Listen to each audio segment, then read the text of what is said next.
And the footage that you're showing right now is pretty much what I saw from South Tacoma way as I was heading north in my car myself.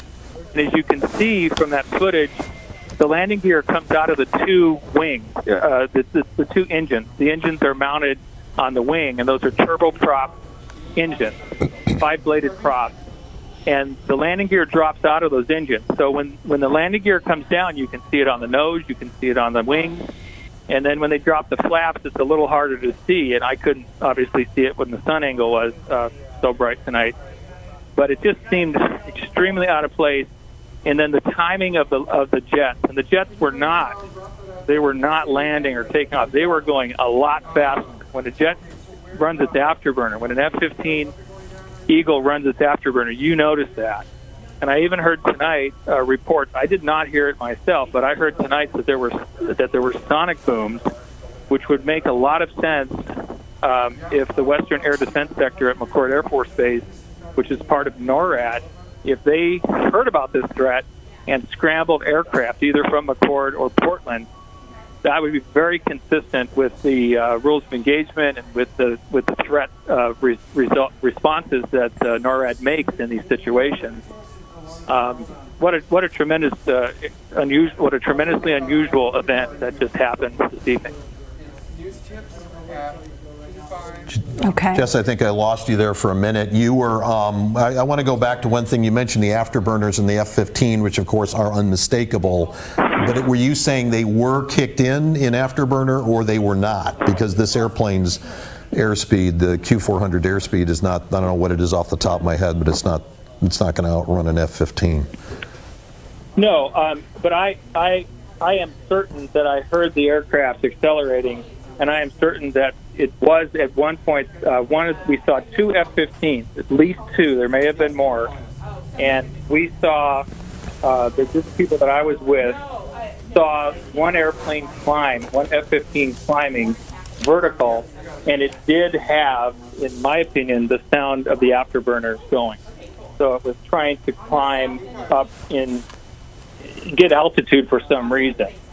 I don't have any information about whether the aircraft was targeted or shot down in any way. I didn't hear anything. I didn't see anything along those lines. But I did see, and a friend of mine has a video of the F-15 and the Q400, Dash 8 Q400 in the same video frame. So from our vantage point, we could see the aircraft over the horizon in a level attitude, and we could see the F-15s coming in from the southeast. So the F-15s came in from the southeast, and the Dash 8 is going to the north. And we could see it as plain as day. We didn't obviously know what was happening at that time, but we did note it. It was something that we figured was out of place. Again, you don't see these aircraft this low. The flight path into runway 34 to Ctek is a lot higher over this area. When the aircraft come in to land at Ctek, it's a lot higher. So that was something that seemed to be very unusual to us tonight. So you're talking about the two F-15s. One was following. You talked about one that really kicked in and went very vertical, and then the second one was just following the Q400? That's right. Yeah, that's right. They were approaching almost from the rear and to the side. Okay. And these, and just to let you know, I mean, these Q400s can go 300 knots. Right. And obviously, if this one was empty, we don't. And you mentioned yourself, you don't know how much fuel is on board.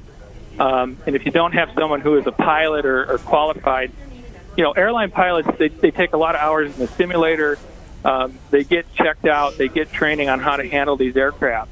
When you have a novice or an unskilled person on board, and they're getting pursued or they're flying in an erratic manner, it seems likely that may have been what happened here.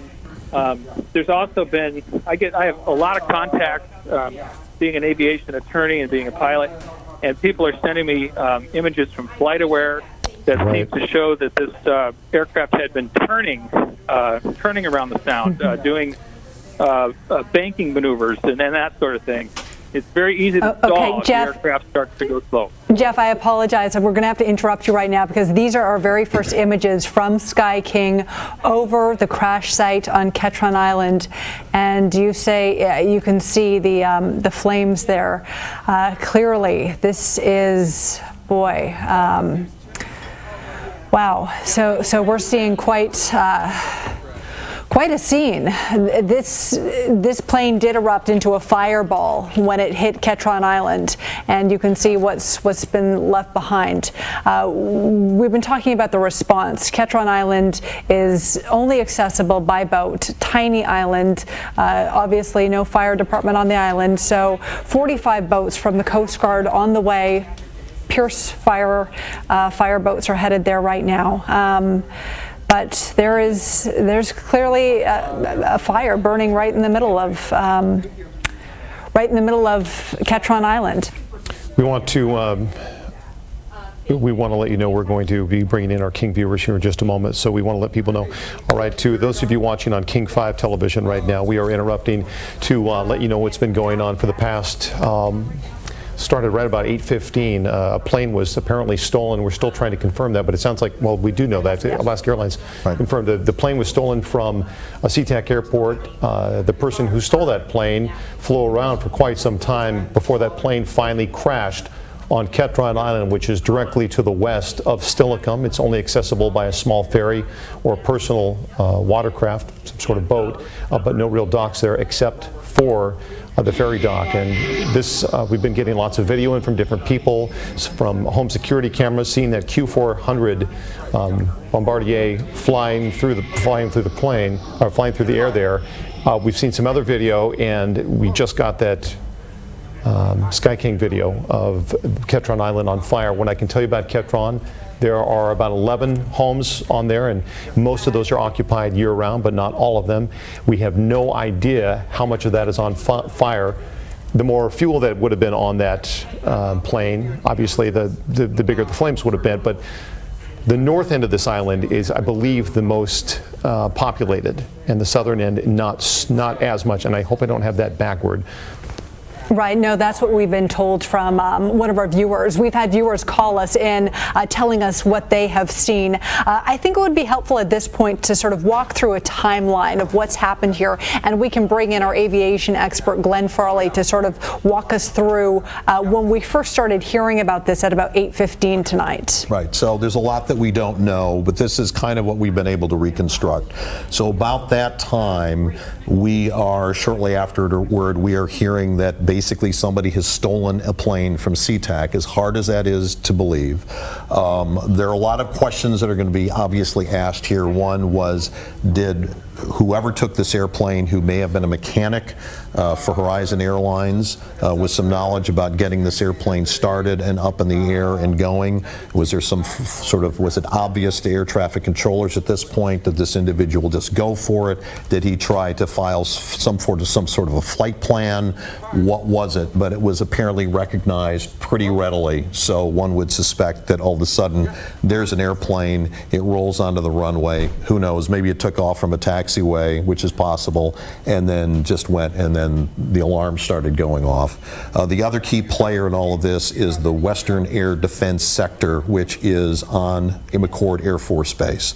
They are the people who follow, they're an Air Guard unit who basically protect the western half of the United States from the Canadian border, working with the Canadians. There are Canadians in there all the way to the Mexican border, and I can't remember how far east it goes, and they are just on duty all the time, 365, 24/7, looking for anything that looks out of place. So this obviously would have gone to them.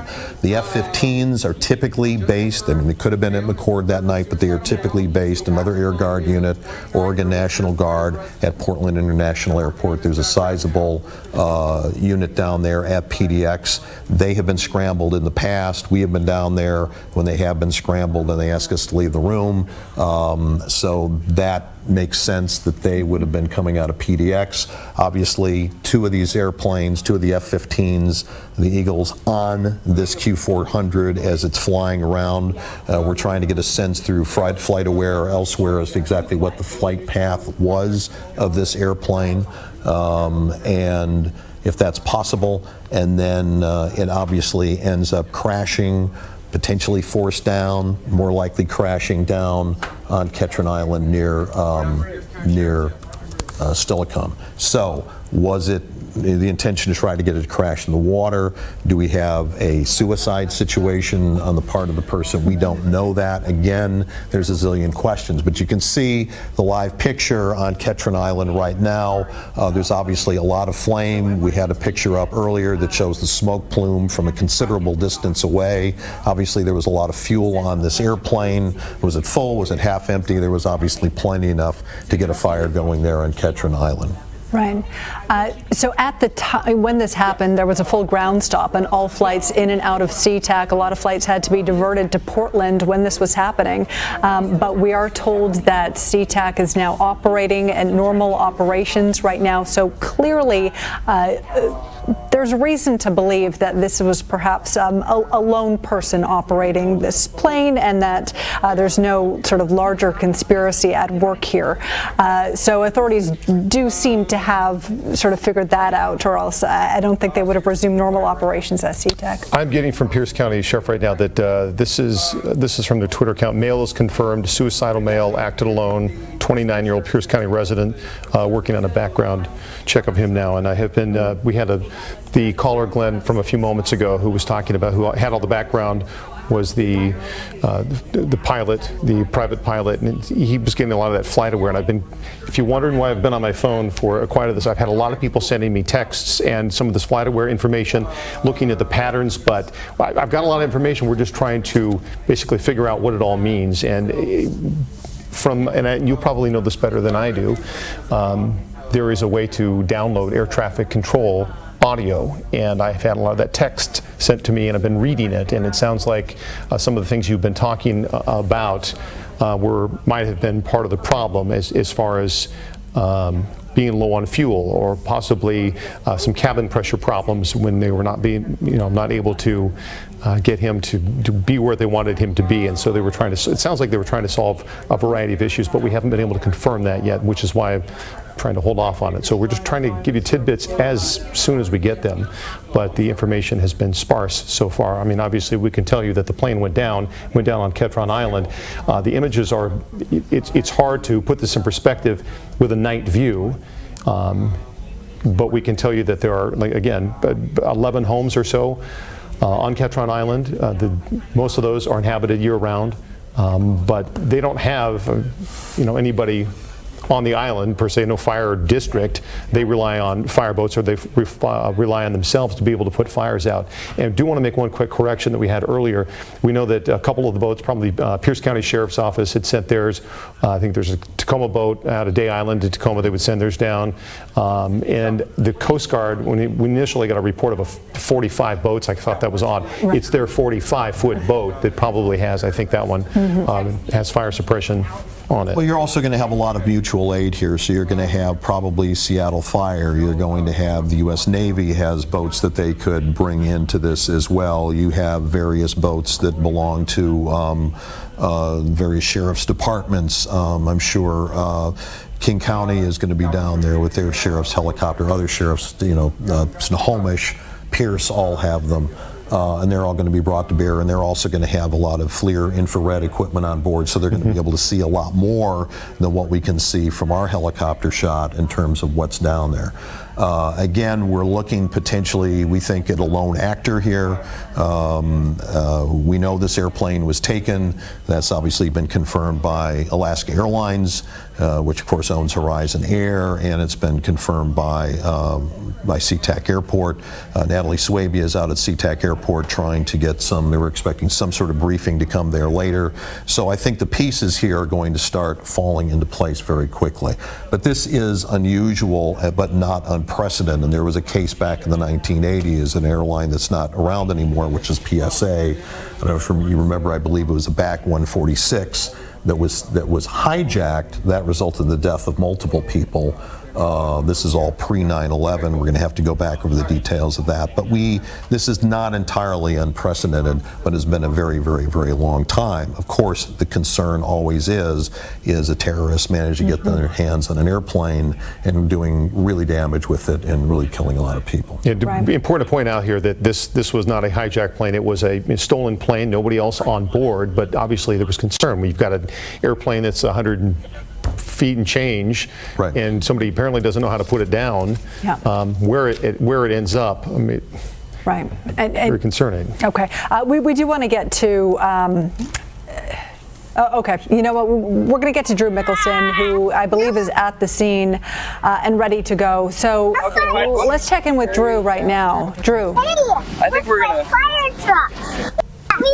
Well, Amanda, we're coming to you live from Silicone. There's a park here overlooking the South Sound, and there are quite a few folks out here who saw the plane moments before it went down. There's a mother and daughter here, Chris and Marissa. And Marissa, you were just telling me that you saw this. Yes. You saw this plane flying. What? Yeah. Why did you notice it? Well, we heard the booms. We hear booms, all the time from the Air Force Base, JBLM, right over there. So we heard the booms, and we went outside, and we saw this huge commercial airplane flying over, and then there's a couple fighter jets chasing it. So we were like, oh man, what's going on? And then I started seeing tweets. There was a situation happening at Ctek, so it's like, oh, this is interesting stuff. And so we were just kind of watching it, and then we went back inside, and we saw it just do a straight nosedive, straight down. And then after that, we heard a crash a few minutes later. And you told me you saw it do a flip? Yeah, it did. When it went nosedive down, it came right back up. Yeah, it was. I mean, almost like a stunt like a plane. Stunt, yeah. And we just had the Blue Angels here. You guys have probably had air shows off the beach here before. Right. Did you think that's what this was? No, it was too big of an air. It was shocking to see. Like, my reaction was, because it was a big airplane. You took a picture of that, and I'll have you send that to us a little bit later. But it was very obvious. This was a propeller, a double propeller. Oh yeah, definitely at least like a passenger plane for sure. And could you see? It supposedly was a Horizon Airline plane. I couldn't see the logo, but I mean it resembles those types of airplanes. So. You live here in Silicone? Yes. So what was that like to know that a plane? Crazy, scary. I mean, you're worried about where it's gonna crash, where it crashed. We got in the car, we were like, I hope it crashed in the water, but not in town, not on someone. Did you see jets following it? Yes. I mean, right on top of them, right behind them? Right behind, chasing circles around him for a couple minutes, 10 minutes or so. Well, thank you for sharing that. Chris, I'll ask you the same thing. You were out here with your daughter. What was that like to see? Like she said at first, we thought maybe it was something from the fort or maybe they were doing a drill. But when we saw it do that dive and then come back up, and she started reading Twitter, and we realized, oh my God, it's like a situation. And it was frightening. I mean, just any doubt that it didn't crash? I mean, that's what we've heard. No. Did you hear a crash? Yeah, we came outside the last time it passed over, and we were all outside standing there, going, what's happening, and then we heard this just thud, mechanical crash. Not an explosion, just a very loud and then crash. It got quiet at that point. Yeah, and then we saw the fighter jets just circling over, so we had figured it crashed. What did you think? I mean, we still don't really know. We've heard that an employee from Ctek got this plane, but what did you think, or what are you thinking now? I don't know. I hope he didn't hurt anybody.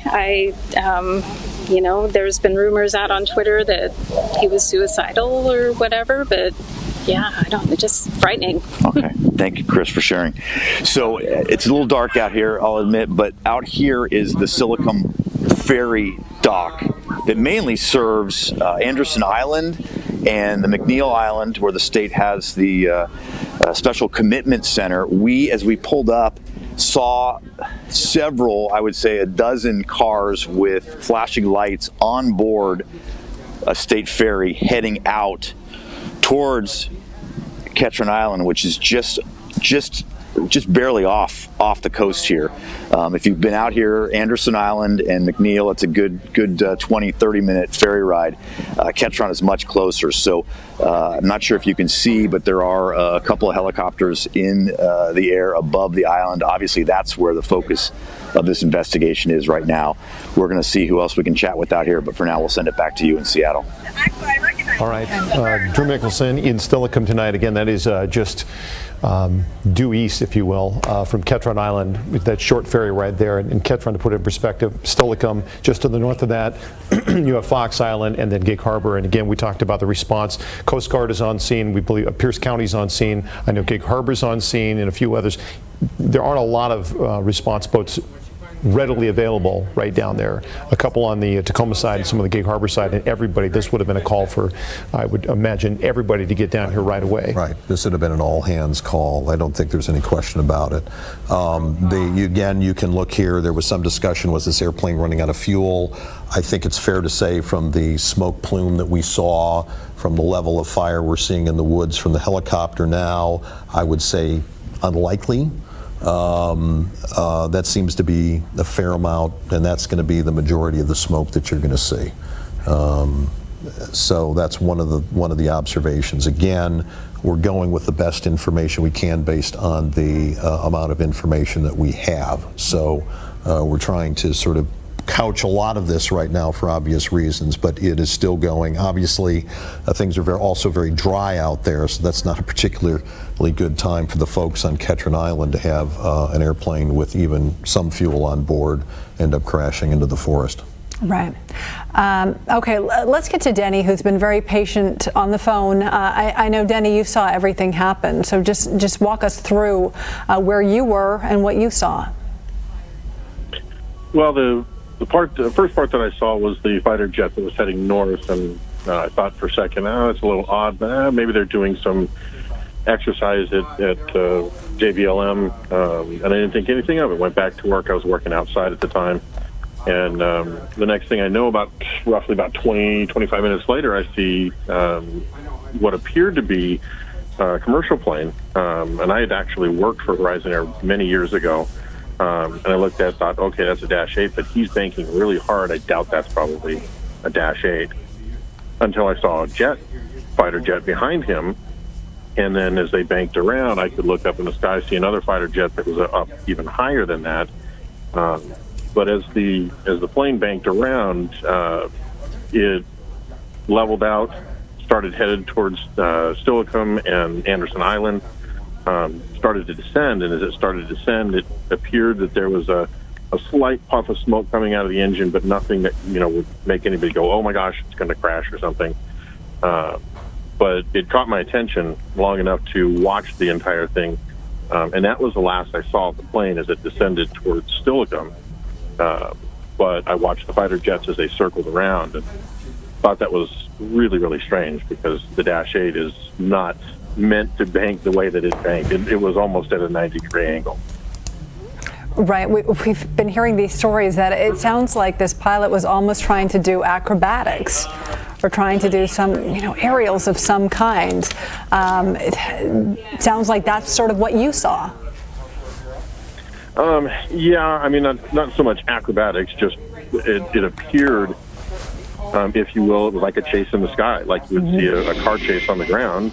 This plane banking hard to try and get away from a jet fighter, which is kind of foolish. But it didn't appear that the fighters, made any kind of attack towards the plane. Just simply were taking cover and watching, the plane as it went. So I don't think that the plane was shot down. I didn't see anything that would lead me to believe that it was. So. When you saw it at 90 degrees, you said that was really unusual. We've had several people who were kind enough to send in their cell phone pictures and other things. We have one up right now. Folks saw it doing everything from what you described, being flat and level. Everybody saw the two F-15s. Those weren't picked up in these particular pictures, but they were pretty well focused on the airplane. Kind of, what did you think? I mean, when you see, is that like whoa or what? Particularly, why don't we see the F-15 in one of these shots? What were you thinking when you were noticing that, especially over at the sort of angle that you had? Yeah, it was a whoa. And actually, the picture you got right there was almost exactly what I saw. The fighter jet off to the side of the Dash 8, and then the Dash 8 making that hard bank. And I thought, okay, that's Dash 8. And then I thought, no way. Horizon would never fly with passengers on board like that, banking that plane that steep. Right. And that's, when I saw the fighter jet, I was like, wow, okay, this is crazy. Something's not right.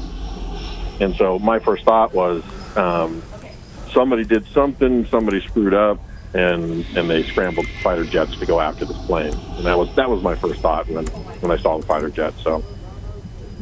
Yeah, well, there's going to be a lot more that comes out on this. Is there? You ever think you'd see something like this? No, not like this, and not this close to home. I mean, it literally, this plane flew over my house. Wow. And I was in shock. I was like, wow, okay. And that is what I've been hearing from people tonight as well. It sounds like a lot of people down in that area watched it fly right over their homes and are still trying to come to grips with what just happened. I mean, I must have had 40 texts tonight from people going, what's going on? What's going on?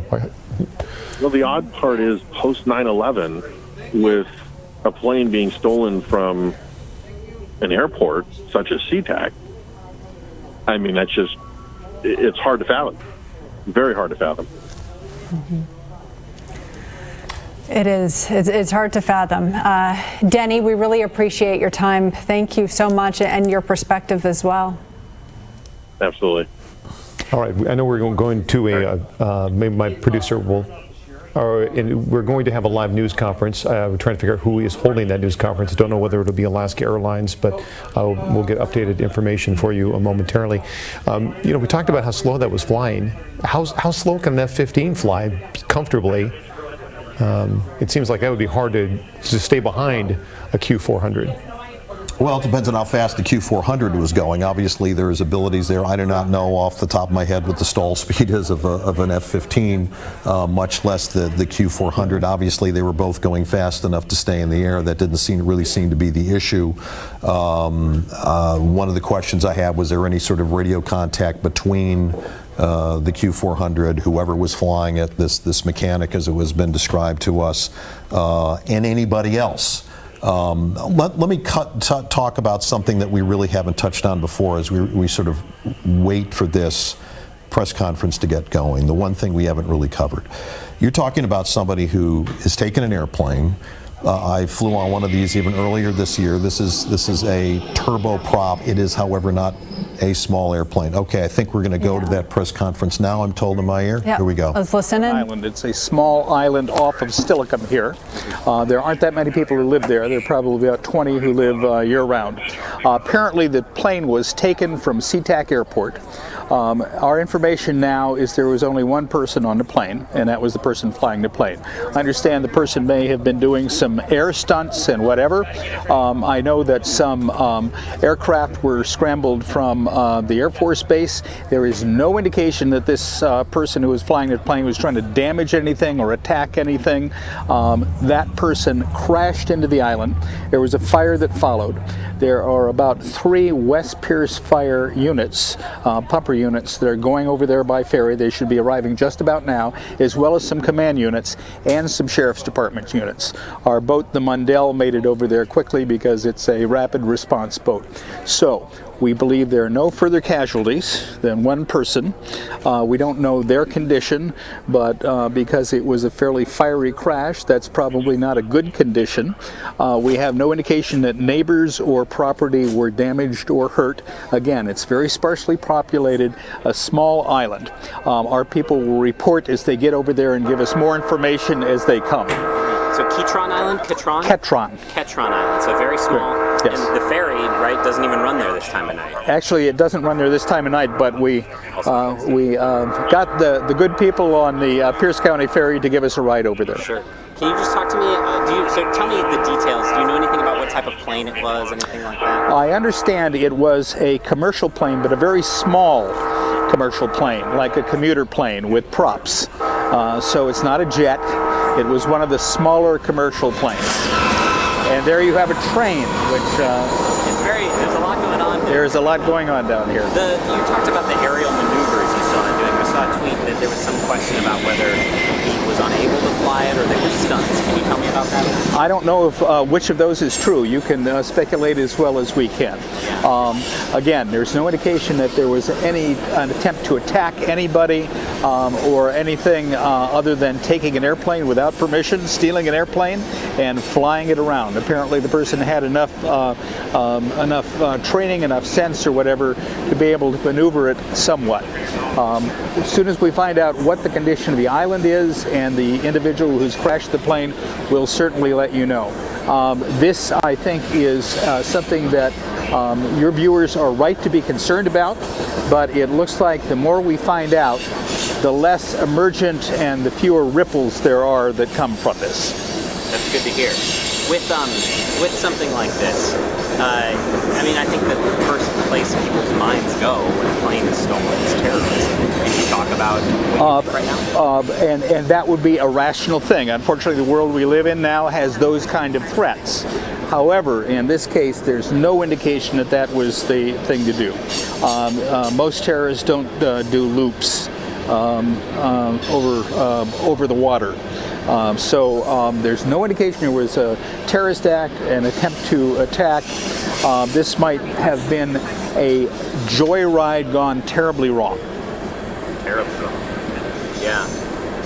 Did you guys, while he was in the air, I'm assuming, we know the person that took it, is it a man? Apparently it was a man, and I don't have further information. I've got my people downtown checking on it, working with the airport and checking on it, but I don't have that at the scene right now. Sure. But so was there any communication with that man while he was in the air between the sheriff's office? There wasn't with the sheriff's office, I know that. Whether there was with Ctek or other airports in the area or JBLM, I don't know. Sure. So, we got a camera right there. I think we're live right now. Feel free to jump in. We're just talking right here. Two more questions for you, and then I'll let you guys hop in. Feel free to jump in. See that? So, with the scene there, can you just describe what you have heard about what it looks like on the island right now? All I have is there's a fire, and it's a fairly heavily wooded island. There's no indication that buildings are involved, but they may be. Again, there are very few buildings there. They're mostly sort of cabins, recreational kinds of areas. So it is not a heavily populated island. About 20 people year-round. Some people come for the summer. Aren't a whole lot of people there right now. That we know that. Yes. Some have made it. Okay. Now, we've missed? I'm gonna ask if Wes Pierce wants to add anything. Actually, they may be wrapped up right now. You bet. Them. Okay, sir. Thank you very much. I appreciate it. Thank you. Okay, so you've been listening to Pierce County Sheriff Paul Pastor. I think the best possible news out of all of this is that there are no other casualties other than they're assuming the pilot here. That this plane went down in a wooded area. They don't believe that there were any other homes that it hit, that there is a fire burning right now, but they don't think that this hit any cabins. Thankfully, nobody on the ground. That would be amazing. Again, it is, one island is a little more populated, the north side, than the south side, and if you put it down in just the right spot, there would be that chance. You hate to see someone who apparently wanted to take his own life by stealing this plane.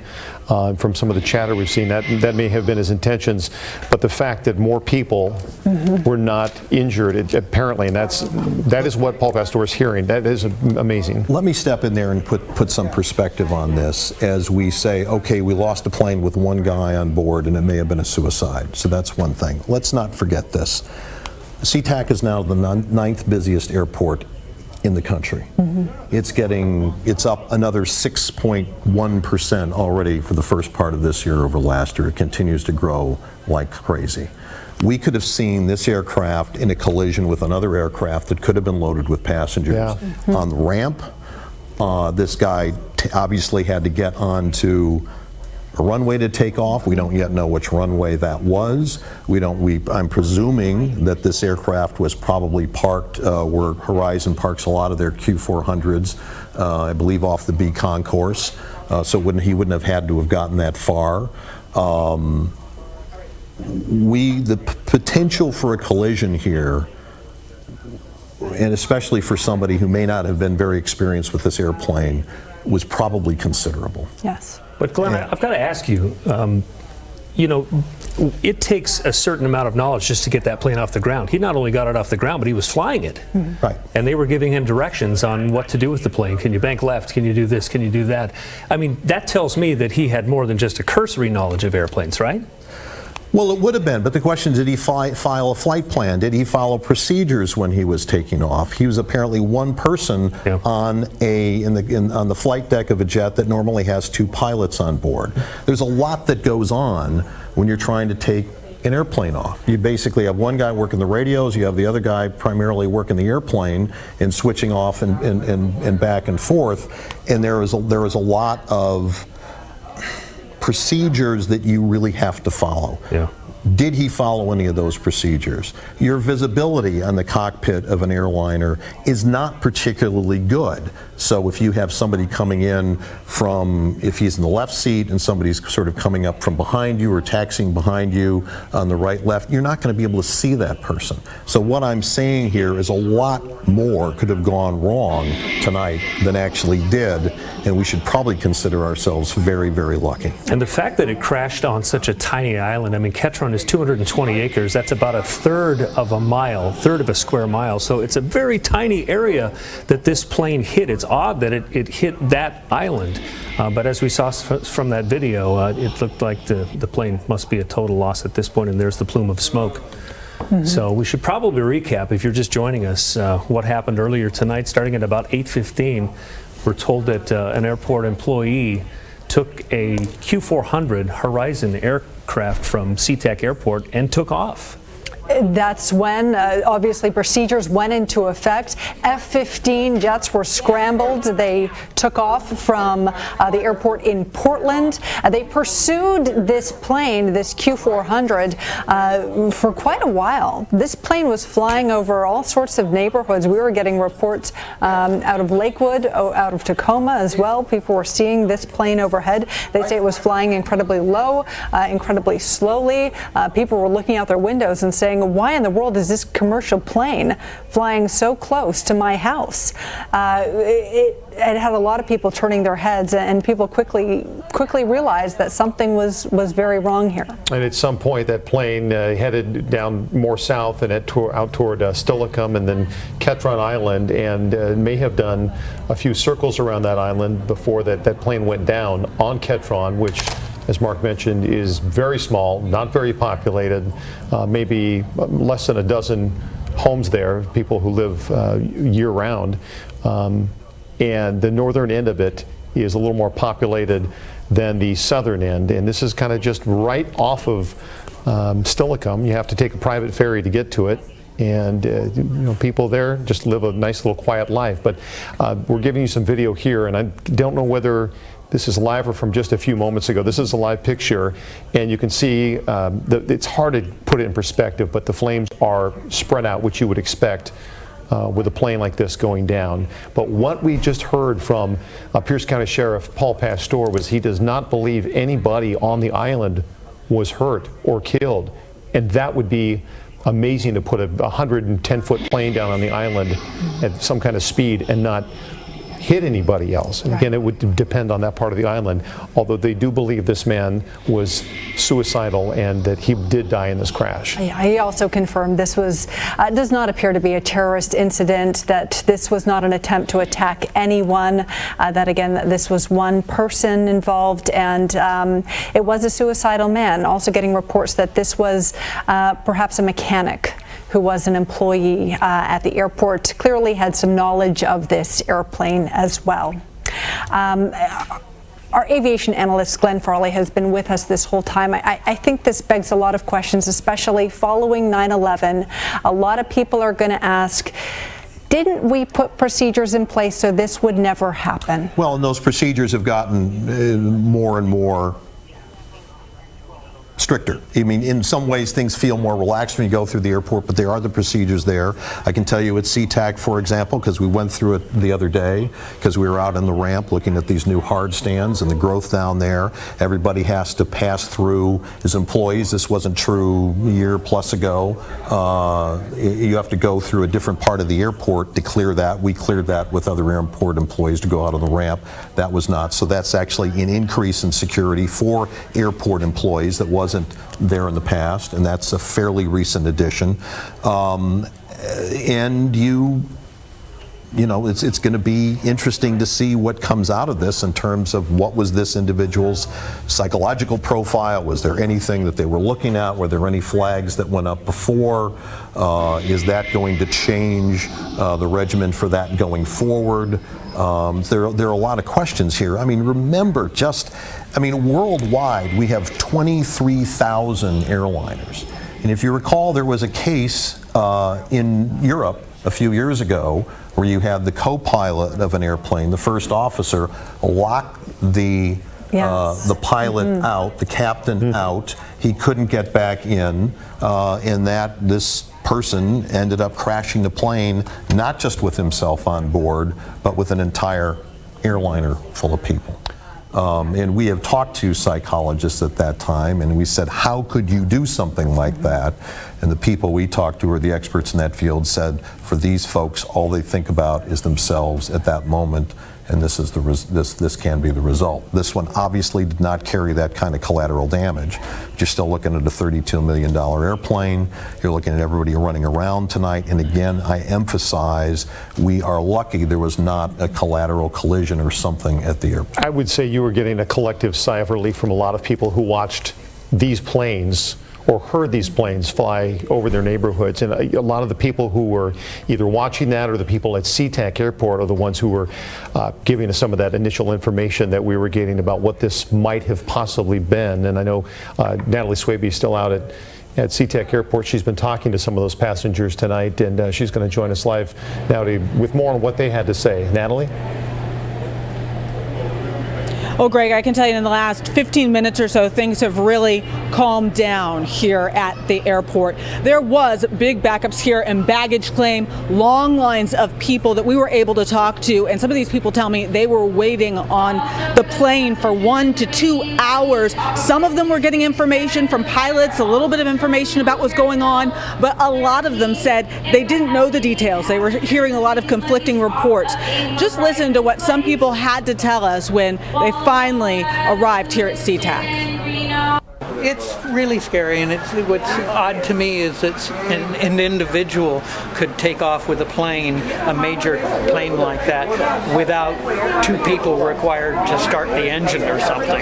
You know, it's just security-wise, it's pretty crazy. And what I just heard, just from being on my cell phone news, was that it was a mechanic or something that worked at Alaska that took off. I don't know if it's true or not. All I know is that we landed and we were sitting in a long line just waiting, and the pilot was a pretty cool guy. He came on and he let us know that it was something that happened, I guess in the form of a plane being hijacked or something was stolen and taken for kind of like a test drive or something. So, but yeah, so it was just us just sitting. It was already a long flight anyway from like Charlotte and then waiting, but we actually arrived probably about 20 minutes earlier than expected. So it was just confusing because we weren't told very much, apparently because the pilot himself didn't really know very much. We were told there would be a delay or some sort of emergency. At first they thought it was some type of medical emergency with Horizon plane. And then later the pilot came on and said that it was on social media that someone had stolen the plane and was flying around. And so that's basically all we knew. We were delayed coming into the airport about. A lot of those passengers were telling us that it was just starting to sink in for them, just the gravity of what had happened here. Now, in addition to the passengers, there were also the people who were here in the airport waiting for their family and friends. I talked with one man who was waiting for his daughter and her family. She was traveling with little kids, and they were one of those ones dealing with the long delays. So it's been very very challenging night, a difficult night for a lot of people, but a lot of people grateful that things weren't worse. What we are waiting on is some official statement from Ctek. We were told earlier that they were going to be having some kind of press briefing tonight, and we're still standing by. We'll bring you more about that as soon as we learn it. But for now, live at Ctek Airport, Natalie Swaby, King 5 News. Thank you for that. We have some audio now that is between the air traffic control and the man who allegedly stole the plane. So we have several clips from Broadcastify strung together. This really runs the gamut in terms of what this guy was talking about, what he was thinking. He talked about needing some help pressurizing the cabin. He talked about running low on fuel, and just the tone in his voice is troubling. I don't think he fully grasped the seriousness of what had happened, but let's give it a listen. I got a lot of people that care about me, and it's going to disappoint them to hear that I did this. I would like to apologize to each and every one of them. Just a broken guy, got a few screws loose, I guess. Never really knew it until now. I started like 30-something. 100 pounds of fuel. Rich, you said you're at 2,100 pounds of fuel left? Yeah, I don't know what the burnout is like on takeoff, but yeah, it burned quite a bit faster than I expected. There is the runway just off your right side in about a mile. Do you see that? That's McCord Field. Oh man, those guys will rough me up if I tried landing there. I think I might mess something up there too. I wouldn't want to do that. Hopefully, they probably got anti-aircraft. No, they don't have any of that stuff. We're just trying to find a place for you to land safely. Yeah, not quite ready to bring it down just yet, but holy smokes, I gotta stop looking at the fuel because it's going down quick. Okay, Rich, if you could you start a left-hand turn, and we'll take you down to the southeast, please. This is probably like jail time for life, huh? I mean, I would hope it is for a guy like me. Okay, very good, thank you.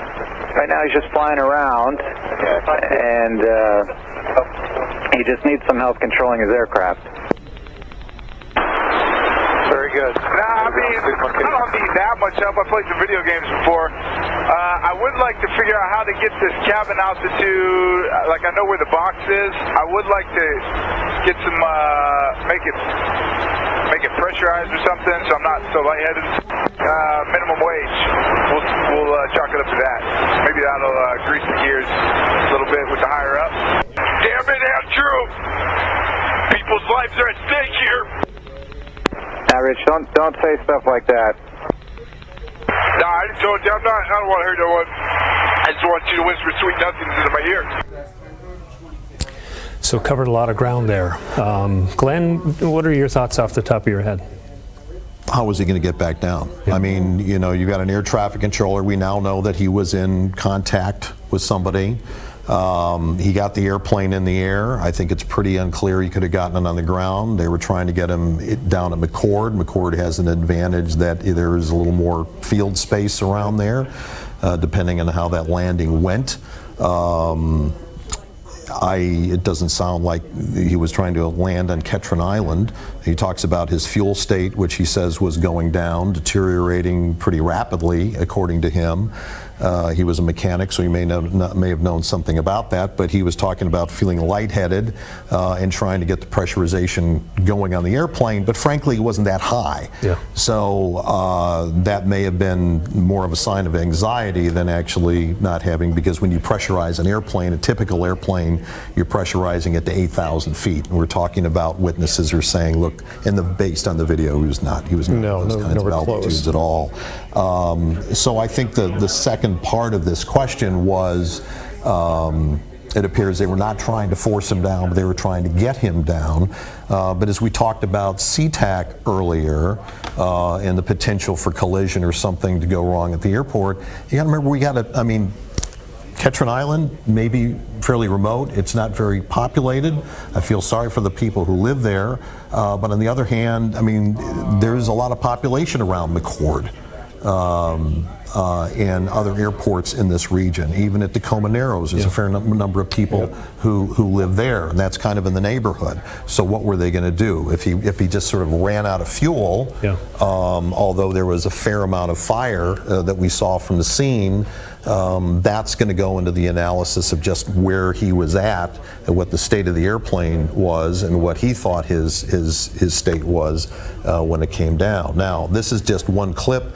This doesn't sound like this was a clip that was taken right before the crash. I don't know if this is the last thing out there. Again, I don't believe tremendous amount of stuff we're going to have to sort through here. And based on all the other ones that we had, then you went through, and I've got another one sitting in front of me, and I'm not going to read it to you, but it makes it fairly clear that he was going to try some aerobatics, and then if that was okay, then maybe he would put it down. But from what I heard him say, he did not want to get into Joint Base Lewis McChord. He didn't want to go that way because he didn't want to hurt anybody else.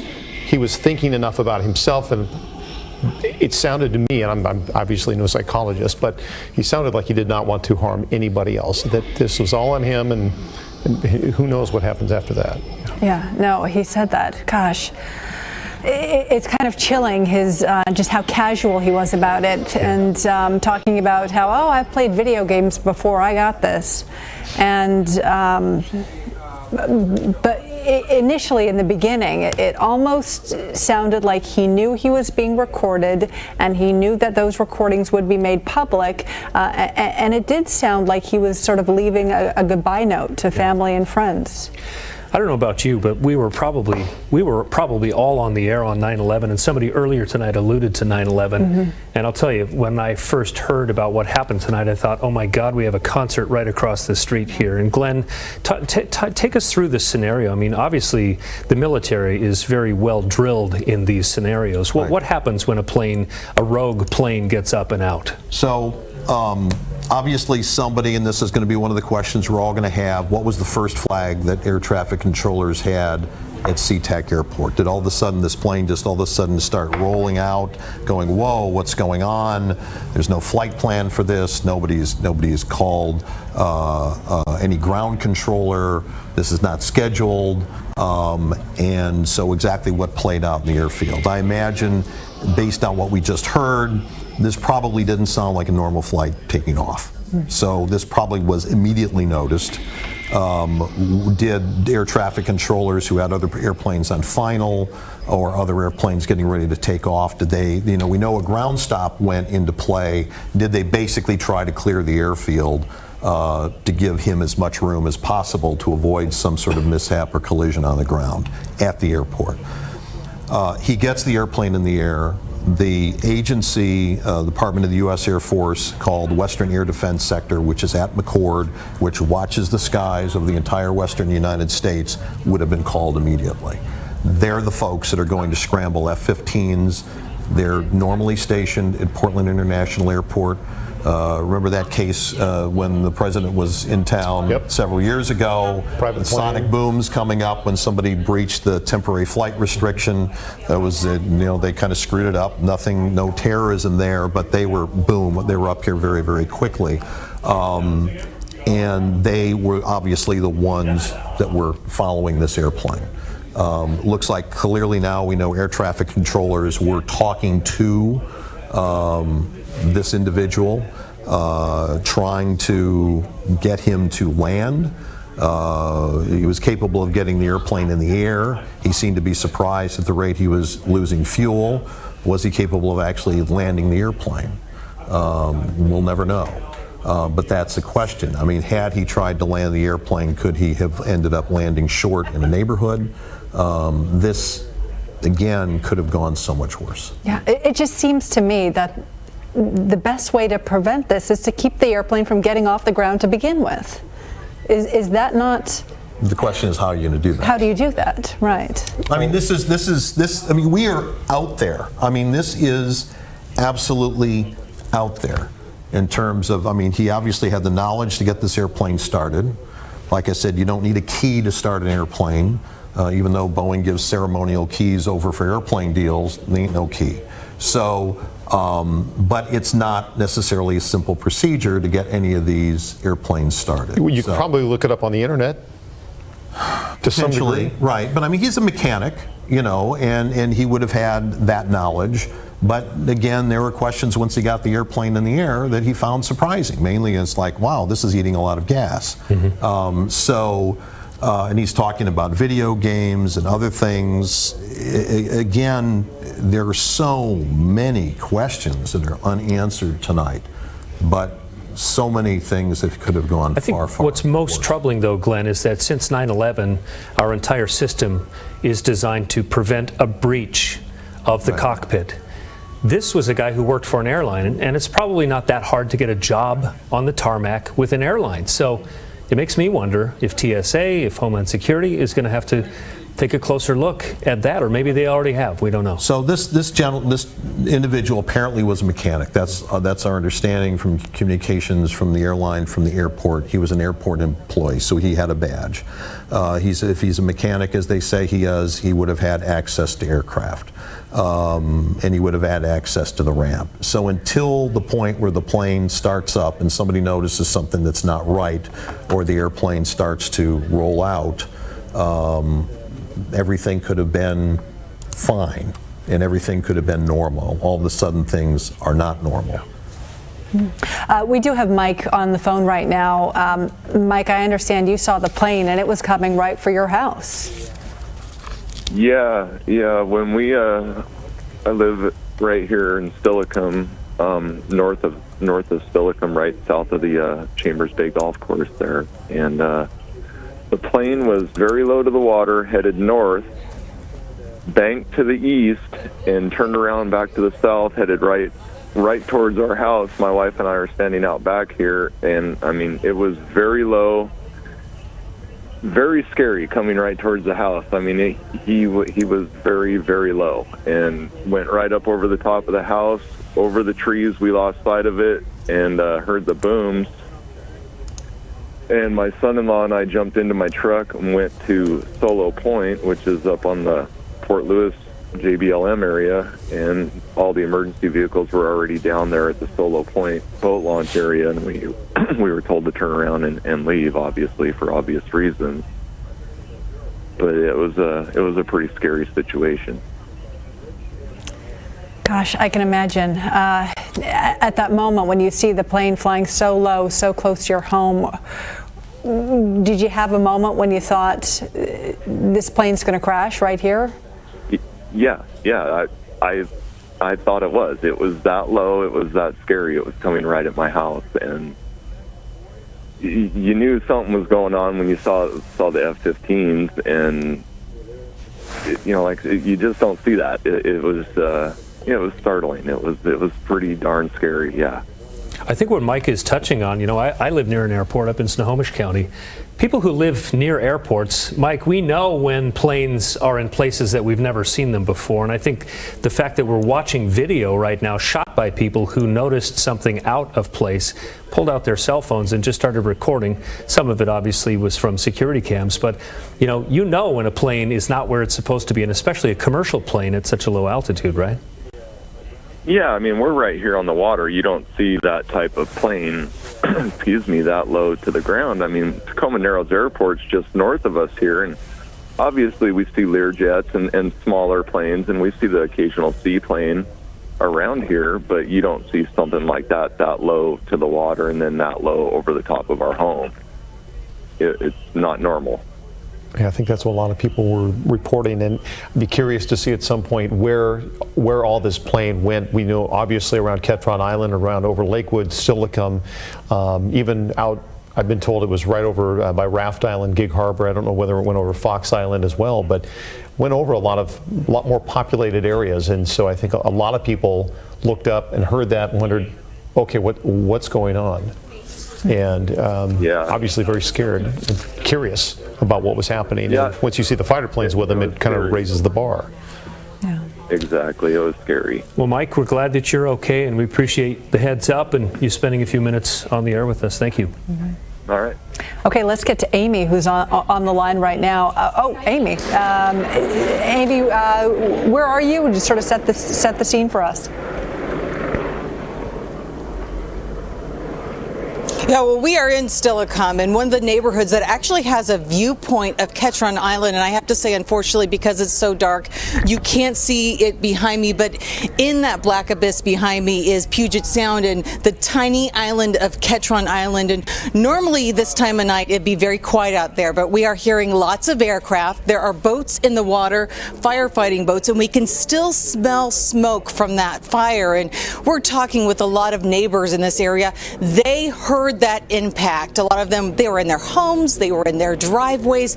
They heard a very loud explosion. They heard those fighter jets. They knew right away something was very wrong. It was very scary for a lot of people in this area who were just home with their families and then started wondering what was going on. There's a lot of concern because of that fire that came. We talked with one family that has some land out on Ketron Island. They actually have a yurt there. It's a weekend home for them. They rushed over here concerned about their friends who are on the island and concerned about their property. Well, I'm just glad there's fire personnel out there because, it's 220 acres, so, we're super, super concerned, but we're just praying and hoping that the fire won't come our way. And with the way the wind's blowing, it's really hard to tell right now, and luckily it's not as hot or as windy as it has been the last couple of days, so that's kind of encouraging for us, but, we're just real anxious, and as you could well imagine, but... Yeah, special place for you. Yeah, oh, absolutely. It's a really special place. It's kind of, I equate it to staying at a state park all by yourself anytime you go out there. And it's an eclectic group of people that live out there, but at the same time, it's just a great place to be. And it's so close to our home in Tacoma, too. And so it really holds a close place in our heart. And we put a lot of hard work and man hours into building our little dream getaway out there. And we just hope it stays that way. Matthew Park, who we talked with, he has a property there on Ketron Island and a yurt. He said they've been talking with friends out on the island. So far, all of their friends are accounted for. Of course, they are concerned about that fire. They were happy to see the fire response because they said there are no fire crews who are on the island permanently. So when there's a fire in that area, everything has to be taken out there. We understand there was a fire response with helicopters and boats rushing out there, but there was concern about it spreading to the few homes that are on the island. The one thing to keep in mind, though, is that part of the island, the southern part of Ketron Island, where the plane crashed, is an area where there are not any homes. They're just hopeful that it did not spread to the area where there are the few homes that are over there. Of course, so for people here in Silicone that heard that impact and saw what was going on, it was a very scary evening and a little nerve-wracking knowing that plane was overhead, knowing the jets were overhead, and just a little rattled by what happened, and glad that at this point, one gentleman told me, I feel a little harsh saying this, but I'm glad that this wasn't a lot worse. For now, we're live in Silicone. Amy Marino, King 5 News. All right, Amy, thank you. And while we were listening to Amy, we were watching on another screen some new video we have not gotten in yet that was just amazing. It's what some of the eyewitnesses have been telling us about what the plane did before it crashed and how close it got to the water before pulling up.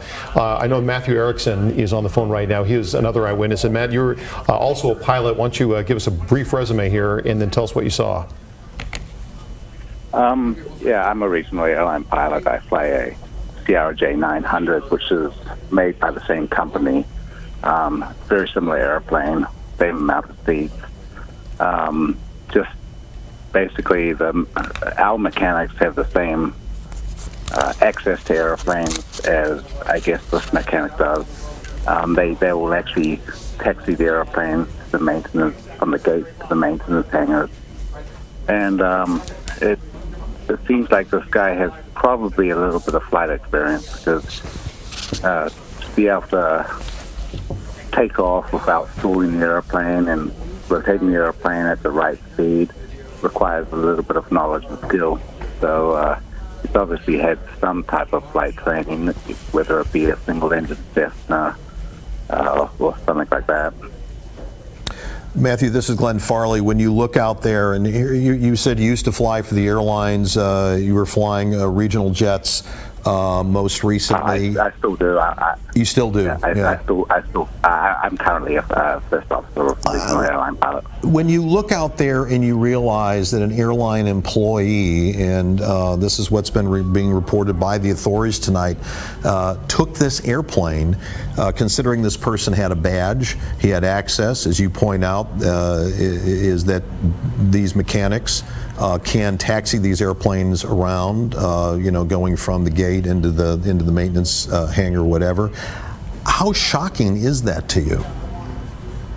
It's very shocking. It's something I've always thought about. It's like maybe one of these mechanics just got the urge while crossing a runway to just push the throttles to the wall and take off in an airplane. It's always been a thought of mine, and I don't understand why there hasn't been a security measure in place to prevent something like this. And just how this guy was able to start up an airplane. We usually, when we park an airplane, we put the chalks in place as to prevent the airplane from rolling. He must have known how to start the APU and auxiliary power unit to be able to start one engine, then start the next engine. Right. I mean, it takes a lot of skill, and he must have pre-planned this prior to doing this incident. Matthew, it's Mark Wright here. It seems like we learn something every time one of these things happens. If I have some of these planes at Ctek Airport are worth north of $100 million, and you don't need a key to start it and fly it away? I mean, why wouldn't you need a pilot's thumbprint to be able to start a plane like that? Do you think that this system needs to be maybe updated so that maybe a key is used? I think there's a simple way of doing that. As every time we get before we fly, we have a dispatch release, and we have a flight management system, what we call a FMS, and that's where we plug in all our flight data, our route of flight, our performance data.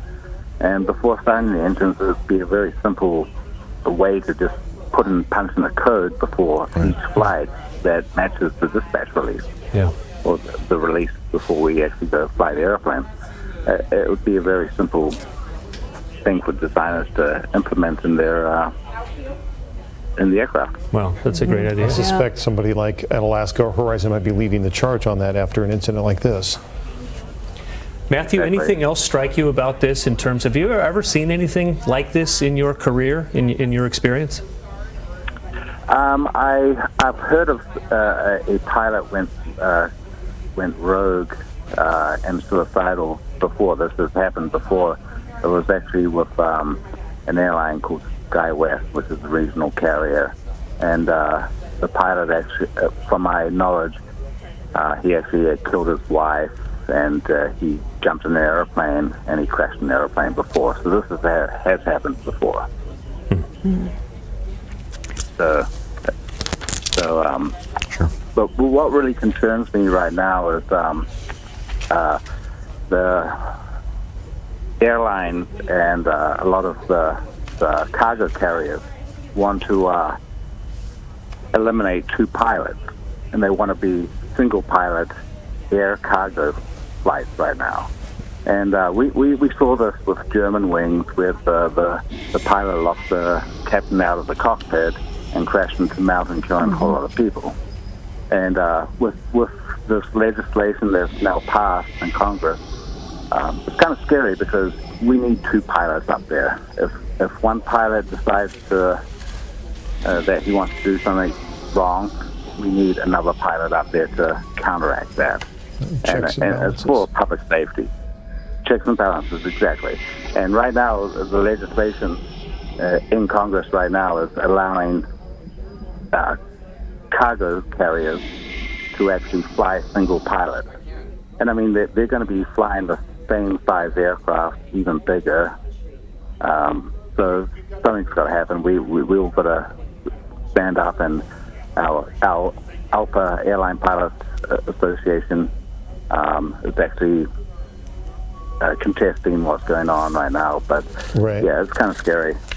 We do need two pilots up there. Matthew, thank you very much. And Glenn, I'll come to you with that because I know this is something we have talked about in the past. And part of the argument is for commercial airlines where you're flying a plane full of people around and got a couple hundred people on board, you want that extra security measure. Even with a cargo plane, he makes a good point, you're flying the same size planes. They can do the same amount of damage on the ground. Why would you want to not have the checks and balances? So that's, I mean, you heard what Matthew said about maybe having a code that matches the dispatch order, whatever. You could match a number of different things. I mean, there's the flight management computers in, I mean, when you get on board an airplane and you're in a cockpit, you know, pilots are typing in a lot of numbers that go into those things. So there's, like I said, there is a lot going on in these cockpits. Here's what we're sort of up against. And as I don't know if you caught our Ctek series on technology that we did recently, and we had a couple of hour-long dedicated programs you can also go back and watch on king5.com. There are emerging threats. And one of them that we looked at was like drones, for example. This is going to get a lot of attention. This is going to get a tremendous amount of attention. One of the things that is the reality of the industry is, again, there are 23,000 airliners flying in the world now. I mean, that doesn't mean they're all in the air at the same time, but they're in service. That number is expected based on Boeing's current market outlook. Airbus's numbers are very similar. The next 20 years, that's going to beat 46,000. There is already a severe pilot shortage in the world. One of the things, that's why this cargo issue keeps coming up, is do we really need 2 pilots for a cargo airplane? Well, I was just flying around in a 777 freighter, which is an extremely big airplane. It was part of the testing, you'll see that, and that's where a lot of these tests were done. We had 2 pilots, we had a crew on board that airplane. Could you fly it with 1 pilot? Yes. Is Boeing looking at that? Yes, but I don't think anybody's really ready to go there, but it is an idea that keeps getting kicked around. Could you have a pilot on board the plane, and could you have some sort of a control on the ground, another pilot on the ground, basically is that backstop. That's another thing that has been discussed. Remember, drone pilots who are flying these military drones over the Middle East, but they're sitting there in a cockpit, if you will, in an Air Force base here in the United States. So is the technology there? Sure. Are we going to go there? That sort of depends. Obviously, this is going to be something that's going to come up again, and you heard him mention the German wings. That was the name of that suicidal pilot. Locked the captain out. Right, I remember. He couldn't get back in and crashed that airplane, I believe, into the Alps and killed everybody on board with full load of passengers on it. We're getting close to the top of the hour. If you're just joining us, my colleagues on the desk here, Greg Copeland to my left, Amanda Grace, and our aviation expert, Glenn Farley. This has just been a crazy night that started at about 8:15 this evening. What we know at this point is that a mechanic at Ctek Airport, we believe we're not sure which airline, stole a Q400, which is a passenger plane flown by Horizon. You've probably flown them if you've gone between here and Spokane. He took the plane, got up in the air, F-18 fighter jets scrambled, and this is what the plane looks like. But fighter jets scrambled, and basically all heck broke loose as people tried to figure out from the tower who this guy was, what were his intentions. And Amanda, why don't you take it from there? Yeah, this plane was doing some air stunts in the air. A lot of witnesses saw this happening. The plane dipped down low over Puget Sound and eventually came down right on Ketron Island in a big fireball. The good news here is that no casualties on the ground, no property damage that we know of right now. It's incredibly dark out there and fire crews just arriving at the scene.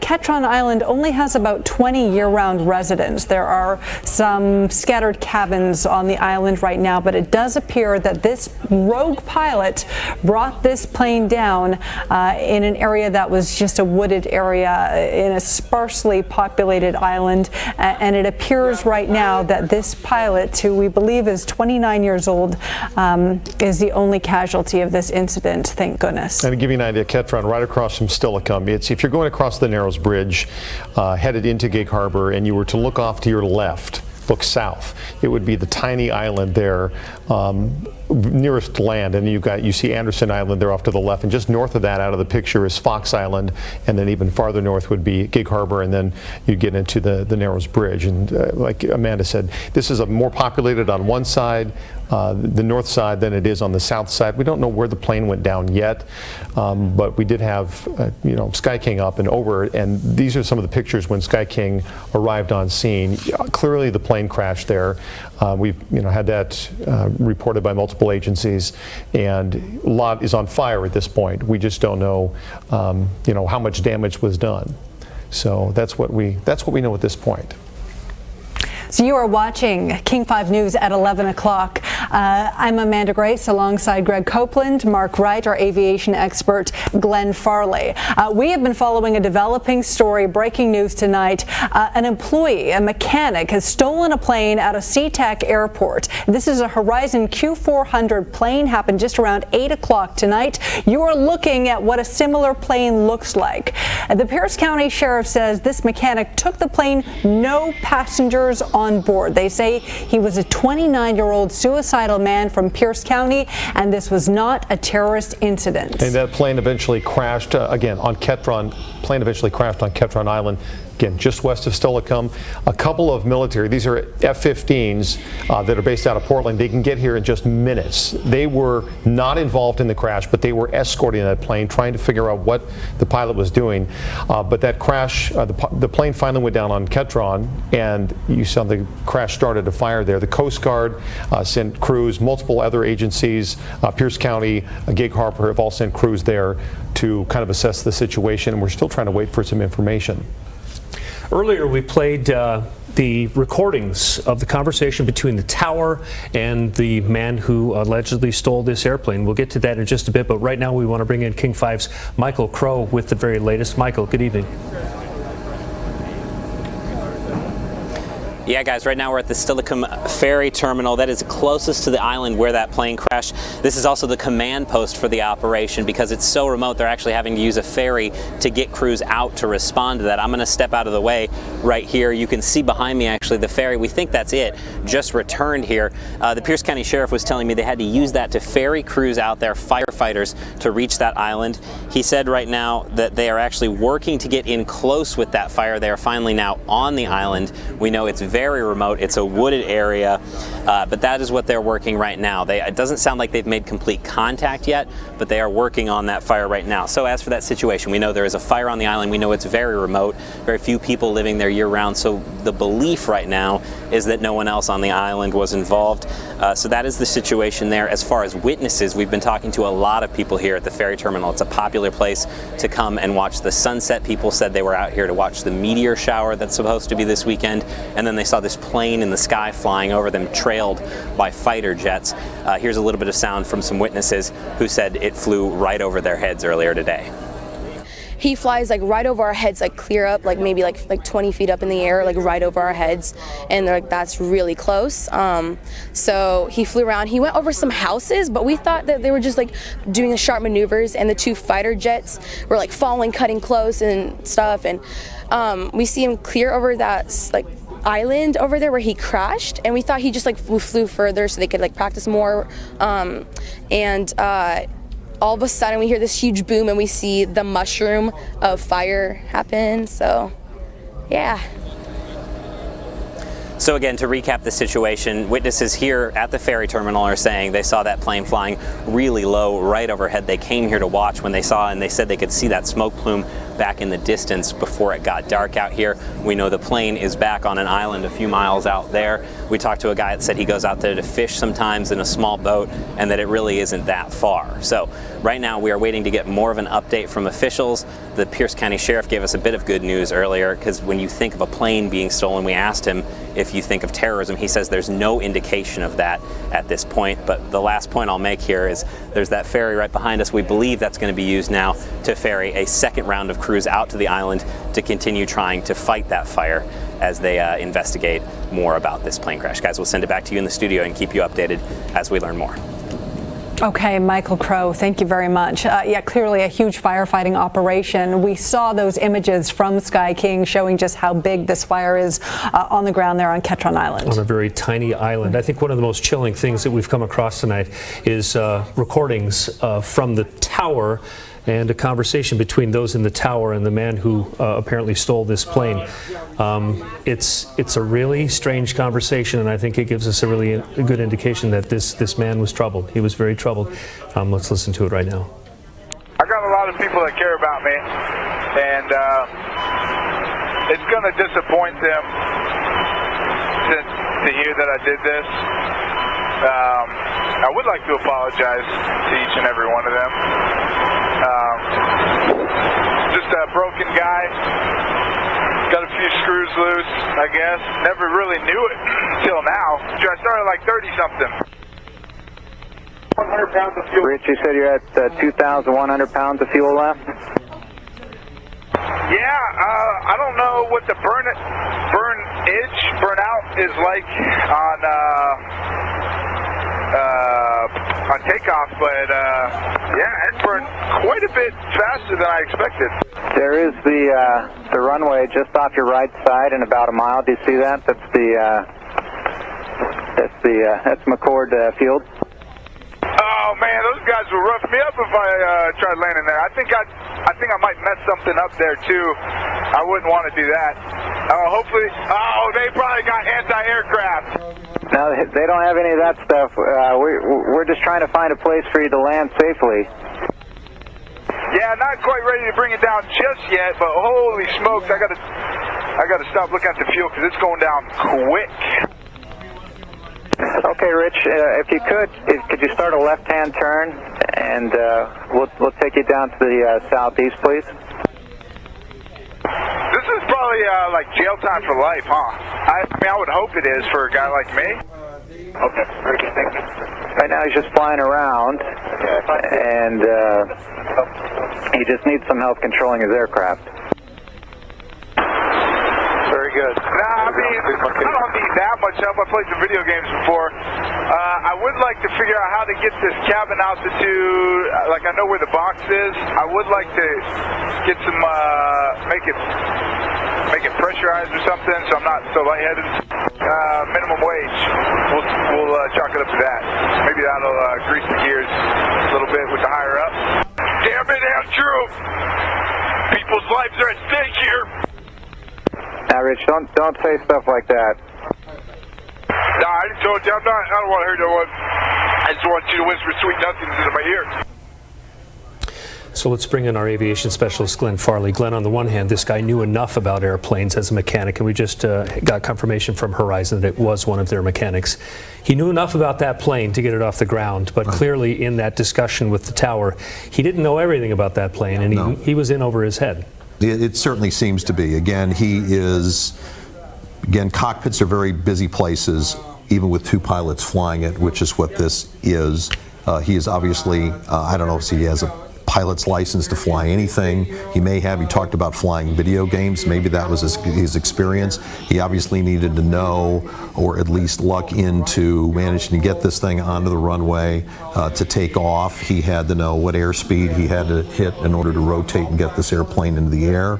He was surprised at how quickly it was burning fuel. Apparently he had about 2,100 pounds left. This is an airplane when fully loaded. It is over 11,000 pounds of fuel on board. That's how aviation measures it, and how many pounds of fuel do you have. And he was, he's talking about, okay, does McCord have anti-aircraft weapons that are going to shoot him down? He's kind of all over the place.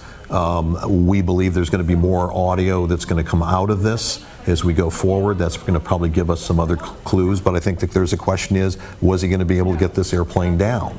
Even, there's a pretty generous runway there at McCord Air Force Base. Potentially he could have gotten that, and they would have obviously worked with him as they were working with him. But it's just the whole night's been crazy. As we're looking at the crash scene, Greg, you're from the South Sound. You know this area very well. Ketron, a very small island, 220 acres, and we're looking at where this plane landed on that island. To give people an idea of where Ketron is. So if you're going across, it's right across from Silicone. If you've ever played Chambers Bay Golf Course, you'd look at it and you would see it off to the south there. If you're coming across the Narrows Bridge, headed toward Gig Harbor, it would be off to your left, which it's hard to see from the old bridge with the new one there. But if you're headed from Gig Harbor to Tacoma, you look to your right. It's a sliver of an island. Runs lengthwise. I don't even think it's a half-mile wide, or maybe a quarter-mile wide. It's not very big at all. No. It's down there, but you first see Fox Island. Down there next you will see Ketron, and right around there's Anderson and McNeil as well. But it is tiny, and you've got, I have a friend with a cabin on Ketron. She was not there, was thinking about being there this weekend. I'm glad she wasn't. But you've got maybe 11 maybe cabins there, or homes, and most of the people live there year-round, but like I say, not everybody. And the northern island, and the northern part of the island is where I've been. It's a little more populated than the south, but they're kind of all spread out on the water. And it's amazing to me that from what we're hearing, that there wasn't more damage or anybody on that island injured or killed. I just find it amazing. That's remarkable. Yeah, right now they're not sure, but it says right now it looks like no buildings were hit when this plane went down. The other part of the story was what was happening at Ctek, and there was a ground stop. All planes coming in and out of Ctek, just full ground stop at the time. And Natalie Swaby's been sort of keeping tabs on developments at Ctek all night. So let's go to her right now. Natalie. Oh, yeah, that ground stop, Amanda, definitely creating some chaos here tonight. Let me tell you right now what you see. A lot of people here on baggage claim. I've been talking with some of them, and they're saying over and over again about 2-hour delays is what they were dealing with sitting on the plane. In some cases, they tell me that their pilot gave them some information, the most that they were able to relay to them. But in other situations, they say they were getting conflicting reports. People told me they did see the tweet from Alaska Airlines talking about the unauthorized takeoff of a Horizon plane. Just listen to some of the reaction that we heard here at Ctek tonight. 2 hours behind, so. That she's on the tarmac and they have no idea when she's going to be in. It's really scary, and what's odd to me is that an individual could take off with a plane, a major plane like that, without 2 people required to start the engine or something. It's just security-wise, it's pretty crazy. She's been texting me. She's there with her husband and a 16-month-old baby. So, and the baby is, it's past her bedtime, and she's sort of not understanding. She's going, time to go. Where's Nana? Where's Nana? All I know is that we landed, and we were sitting in a long line just waiting, and the pilot was a pretty cool guy. He came on, and he let us know that it was something that happened. It wasn't really that bad to me, but I do know people on the plane that were kind of panicking. No, they didn't tell us anything. They said there was some kind of emergency somewhere on the runway. Well, it was just confusing because we weren't told very much, apparently, because the pilot himself didn't really know very much. We were told there would be a delay or some sort of emergency. At first they thought it was some type of medical emergency with Horizon plane. And then later the pilot came on and said that it was on social media that someone had stolen the plane and was flying around. And so that's basically all we knew. We were delayed coming into the airport about an hour or so. And my reaction is there's a lot of crazy in this world, and it can be very scary. And you heard what she said there, just a very scary night. Now, talking with some of these people, like I said, they said it was like about 2 hours of a delay for them. But many of them told me when they learned about the details of what went on, they were just grateful. They realized the potential for the situation, that it could have been much worse. And they were just, again, grateful that it wasn't worse than it was. Live at Ctek, Natalie Swaby, King 5 News. Natalie, thank you. We've got some new video just into our newsroom, and it shows this unauthorized pilot doing some air stunts. This is what we'd been hearing from witnesses there, and this is also what we heard from Sheriff Paul Pastor of Pierce County as well, that before this crash landing, that this pilot was trying to perform some tricks in the air. Yeah, in the transcriptions between him and the tower, Greg, what did he say? He mentioned something about wanting to do one more barrel roll, and if it went well, then he would put the plane down. I think nose down is what he said, but watch here. Wow. Glenn, I don't know that I've been on one of these planes in years. You've probably been on several of them. I can't imagine you'd be on. I can't imagine they are meant to do something like this. I was on one just a few months ago, coming back from Montana, and we didn't do this. Wow. I mean, it's banking. It's a very big bank angle. Was it a full barrel roll? We've been sort of seeing some of this earlier. I don't know. It's a little hard to tell. Maybe it was. Glenn, when I covered a B-52 crash at Fairchild Air Force Base earlier in my career, a key factor in that crash was the pilots banked hard, and as you know as a pilot, when you bank, you lose lift. Right. And an inexperienced pilot would not know that, thinking I can just bank, but when you bank, you lose altitude because the wings are parallel to the ground. Well, you can see just a few seconds ago, and I'm sure we're going to loop this and come back at it, so let's let it go around again and we can sort of narrow. So you had a number of people talking about the bank angle, so this doesn't get the entire thing, but it's coming down. He is going to get very low to the water. You can see him relative to the horizon and to the island right by him. I don't know how many feet over the water, but it's not a lot. And then he comes back up again. Was it a full barrel roll? We don't know. I mean, one of the things, this is what the flight data recorder is going to tell us when they get it. And in all odds, it will be there. We're also going to have the cockpit voice recorder. On the cockpit voice recorder is also going to be all sorts of beeps and chirps and noises that are made by devices, warning devices, like stall warnings, etc., in the cockpit that are also going to get picked up here. So you're going to have radar tracks. You're going to have the flight data recorder, which is going to be able to tell us a lot about what this airplane was doing, the position of flaps, the engine, how fast the engines were going, and how high they were. And then you're going to have everything that was going on in the cockpit, including those beeps and squeals. So in this age of social media, it's not surprising that the chief operating officer from Horizon Air has issued a statement essentially confirming that company's worst nightmare. This was one of their employees, a mechanic, who in fact did this. So this is Chief Operating Officer Constance von Muehlen. Take a listen. Good evening. I'm Constance von Muehlen, the Horizon Air Chief Operating Officer. I'm sorry to share with you this evening that at approximately 8 p.m., one of our Q400 airplanes made an unauthorized takeoff from Ctek Airport. We believe it was taken by a single Horizon Air employee and that no other passengers or crew were on board. Shortly thereafter, it crashed near Ketron Island by South Tacoma. Our hearts are with the family of the individual aboard, as well as all our Alaska Air and Horizon Air employees. We will provide more information as it becomes available. So in the public relations world, when things happen like this, the company is doing what good PR people advise them to do, and that is say what you know, own it right up front, and then have compassion as you move forward. So we're hearing that was our first statement from Horizon's Chief Operating Officer. And maybe that came earlier because it wasn't, I mean, this could have been obviously way worse. Yeah. Knowing what we know now. And we talked a little bit about the risks of a collision on the ground with so much traffic at Ctek Airport. But Glenn, let's talk about the risks of a collision in the air. So, all of this couples together. So, again, Ctek Airport, now the 9th busiest airport in the country. It continues to grow. The evenings tend to be very busy out there because you have a lot of transcon flights that are coming in. If you've ever been on the airport drives to pick somebody up, you know that. When was the point when air traffic controllers, ground controllers knew that there was a problem here? I imagine it was pretty early.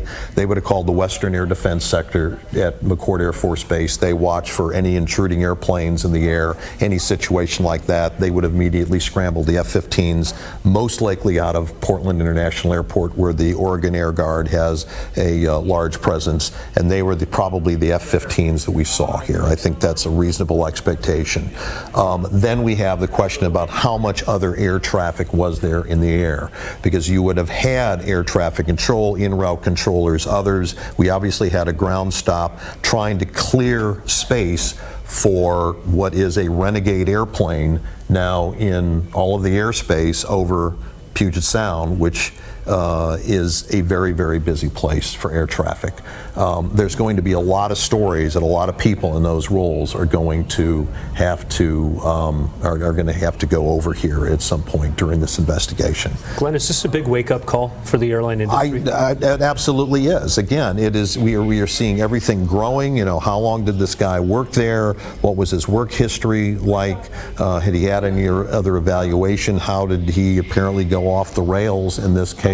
All of that is going to have to be considered, and then all of that is going to get based on where do we go from here, because we just have tens, if not hundreds of thousands of employees for airlines, airports, others who have security clearances, things that can get them onto airplanes. So until this airplane started to roll out to a point where somebody said something's not right here, that's probably when the flags went off. But we don't know the answer to that question exactly. And it was a quick response. It was a very quick response. And then the other piece of this is, where was this airplane going to end up? I mean, the fact that we have one fatality out of this thing tonight seems to be nothing short of a miracle.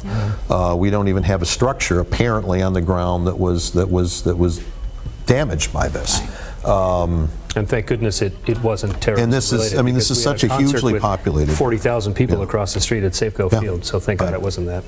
Amy Moreno standing by in Silicone right now. Amy, I know you've been talking with witnesses, people who saw this plane, saw the F-15s, and then saw the big fireball too.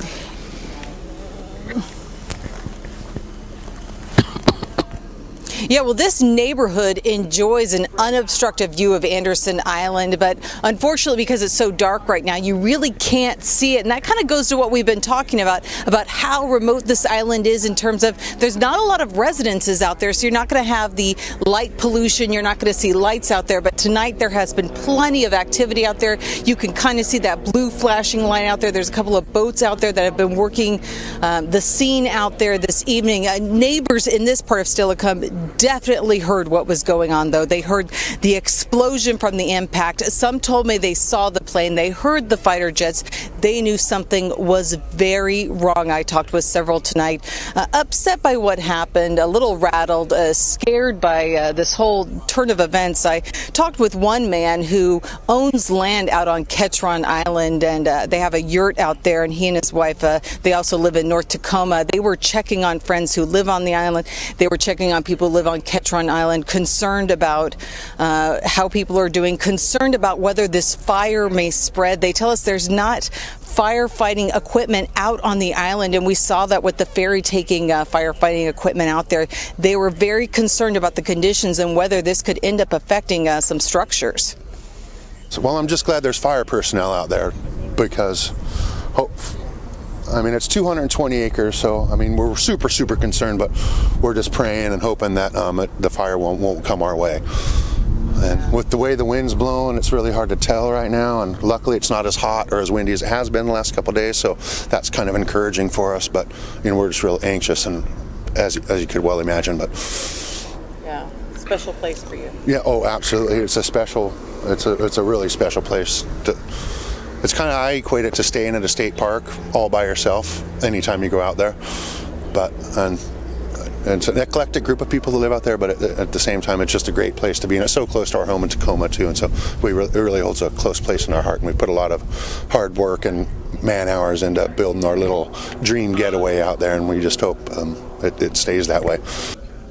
Very tight-knit community on that island. He tells us tonight people were messaging each other, checking on each other, and so far, once again, we've heard that nobody on the island was injured. A lot of people in this neighborhood in Silicone taking photos, coming out here to take a look at what's going on, saying they've never seen this sort of activity out there. It's very unusual. You know, Ketron Island is a very quiet place. They enjoy this view out here, and this whole thing is a little scary. And I talked with one gentleman who said, you know, he felt kind of harsh saying it, but he's really glad nobody else was hurt and calling it a miracle that this could have been so much worse.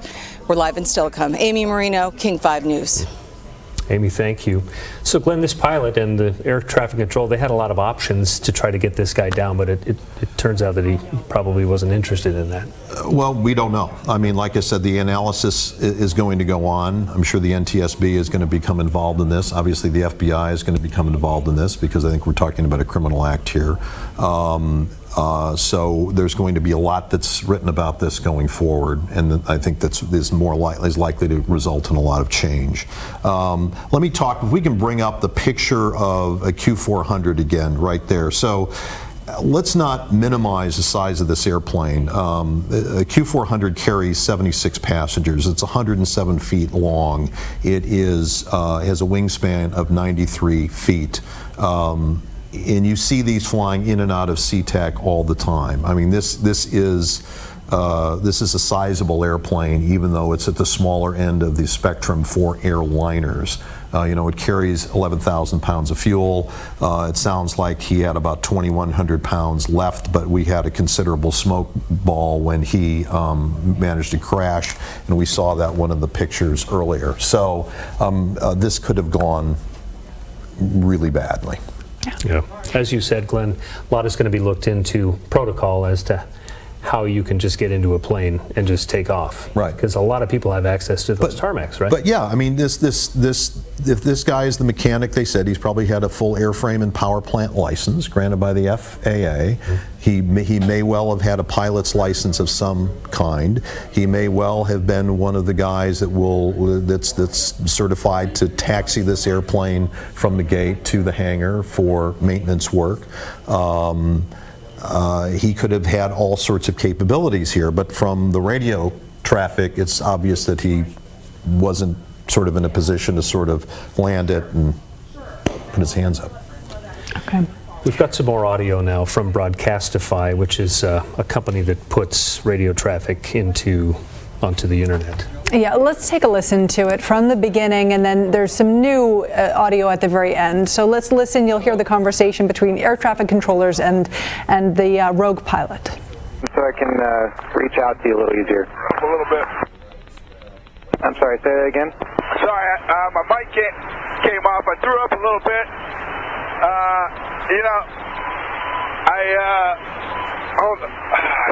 Shoot. Man, I'm sorry about this. I hope this doesn't ruin your day. Just flying the plane around, you seem comfortable with that? Oh, hell yeah, it's a blast, man. I played video games before, so I know what I'm doing a little bit. Okay, and you can see all the terrain around you. You've got no issue with visibility or anything? Nah, everything's peachy clean. Just did a little circle around Rainier. It's beautiful. I think I got some gas to go check out the Olympics. And, yeah, that's all mumbo jumbo. I have no idea what all that means. I wouldn't know how to punch it in. I'm off autopilot. Take me to the jets? No, I'm not taking you to any jets. I'm actually keeping you away from aircraft that are trying to land at Ctek. Oh, okay, yeah, I don't want to screw with that. I'm glad you're not, screwing up everyone else's day. On account of me. I'm down to 2,100. I started like 30-something. 100 pounds of fuel. Rich, you said you're at 2,100 pounds of fuel left? Yeah, I don't know what the burnout is like on on takeoff, but yeah, it burned quite a bit faster than I expected. There is the runway just off your right side in about a mile. Do you see that? That's McCord Field. Oh man, those guys will rough me up if I tried landing there. I think I might mess something up there too. I wouldn't want to do that. Hopefully, they probably got anti-aircraft. No, they don't have any of that stuff. We're just trying to find a place for you to land safely. Yeah, not quite ready to bring it down just yet, but holy smokes, I gotta stop looking at the fuel because it's going down quick. Okay, Rich, if you could you start a left-hand turn, and we'll take you down to the southeast, please. This is probably like jail time for life, huh? I mean, I would hope it is for a guy like me. Well, Rich, we're not going to worry or think about that, but could you start a left-hand turn, please? A grounds crewman with Horizon, I guess. And okay, very good, thank you. Right now he's just flying around, and he just needs some help controlling his aircraft. Very good. Nah, I mean, I don't need that much help. I played some video games before. I would like to figure out how to get this cabin altitude. Like, I know where the box is. I would like to get some, make it pressurized or something so I'm not so lightheaded. Rich, what's your altitude? Wow, so that's the back and forth between air traffic control and the pilot, who is a mechanic, confirmed by Horizon Airline. It's sad to hear that because he was clearly not connected with what he was doing. He was almost laughing about it, and it spoke to his mental state. And we just got a tweet from Governor Jay Inslee, and we'll throw it up here for you so you can see it. There are still a lot of unknowns surrounding tonight's tragic incident of a stolen Horizon Airlines plane. The responding fighter pilots flew alongside the aircraft and were ready to do whatever was needed to protect us, but in the end, the man flying the stolen plane crashed. So that from the governor tonight. So I think tonight, as we wrap up our coverage, here's a little bit more from the governor. I want to thank the Air National Guard from Washington and Oregon for scrambling jets to keep Washingtonians safe. Those pilots are trained for moments like tonight and showed they are ready and capable. As we wrap up our coverage tonight, I think we can walk away knowing that this could have been so much worse. There's one known fatality, and that's the pilot himself. This was a suicidal 29-year-old man, according to authorities, that he did steal this Horizon plane from Ctek Airport, that he was able to get it up off the ground, that he was able to fly around, caused a great scare over much of our region tonight. Those F-15s scrambled from Portland, and ultimately this plane went down over Ketron Island. Let me say one thing here, and you heard it in that tape with the air traffic controller, whoever that was. There was a lot of professionalism that was executed tonight, and the governor is right about the Air National Guard from both states. They were both deeply involved here, as well as the personnel for the FAA to make this to minimize. Calm and cool. Out of time, but Glenn, NTSB obviously is going to be sending a team out. That's clear. Yeah. Okay. Well, we appreciate you joining us tonight. Thank you for watching, and we will have much more coverage on king5.com throughout the night and on the news tomorrow morning beginning at 6 a.m. Good night.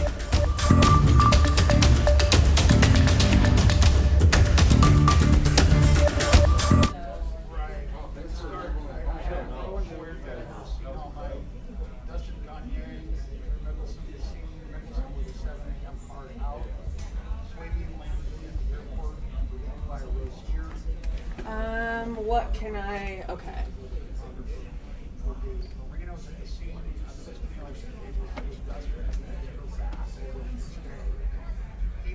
I am a working forester, but I grow more than trees. I grow better tomorrows. Working forests protect fish habitat in 60,000 miles of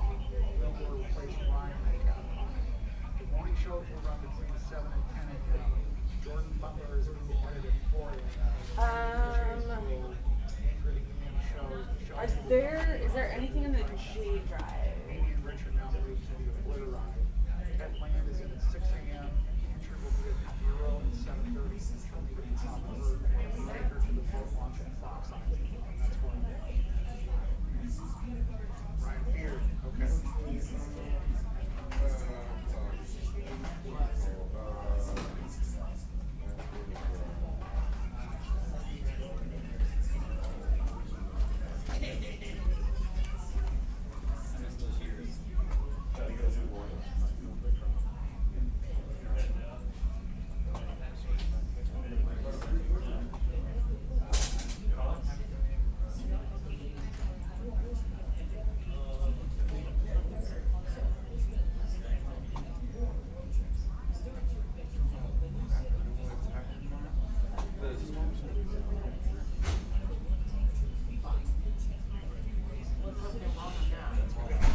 Oh, you're, Jen, I can... Amy's also a Silicone. She's separate. I can start putting some video.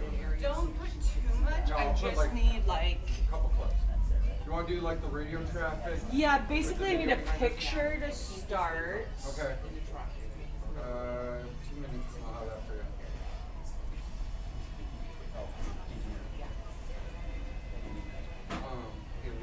Yeah. Can you reply to the quality of it? Just email back or press on here. Just let me know that. Just... Oh, Jen? Thank you. She's got it.